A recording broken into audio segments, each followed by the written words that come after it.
ಒಂದು main idea ಇರುತ್ತೆ. ಒಂದು ಸೆಂಟೆನ್ಸ್ ಆಗಲಿ, ಒಂದು ಯಾವುದೇ ಒಂದು ಪ್ಯಾಸೇಜ್ ಆಗಲಿ, ಅದರಲ್ಲಿ ಒಂದು ಮೇನ್ ಐಡಿಯಾ ಇರುತ್ತೆ.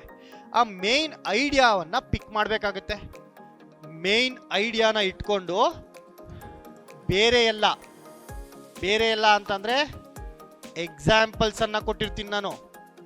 ಈ ಮೇನ್ ಐಡಿಯಾಗೆ ಎಕ್ಸಾಂಪಲ್ಸ್ ಅನ್ನ ಕೊಟ್ಟಿರ್ತೀನಿ, ಒಂದು ಡೆಕೋರೇಷನ್ಸ್ ಮಾಡಿರ್ತೀನಿ. ಸೊ ಪ್ಯಾಸೇಜ್ ನಲ್ಲಿ ಈ ಮೇನ್ ಐಡಿಯಾನ ಪ್ರೂವ್ ಮಾಡೋದಕ್ಕೆ ಎಕ್ಸಾಂಪಲ್ಸ್ ಅನ್ನ ಕೊಟ್ಟಿರ್ತೀನಿ, ಹಾಗೆ ಡೆಕೋರೇಷನ್ಗಳನ್ನ ಮಾಡಿರ್ತೀನಿ, ಒಳ್ಳೊಳ್ಳೆ ಪದಗಳನ್ನ ಬಳಸಿರ್ತೀನಿ. ಅವ್ರು ಹಂಗಂದ್ರು, ಇವ್ರು ಹಿಂಗಂದ್ರು ಅಂತೆಲ್ಲ ಹೇಳಿರ್ತೀನಿ. ಇವನ್ನೆಲ್ಲ ಕೈ ಬಿಟ್ಬಿಡ್ಬೇಕು. ಸಾರಾಂಶ ಬರಿಬೇಕಾದ್ರೆ no decorations, no examples, only main idea.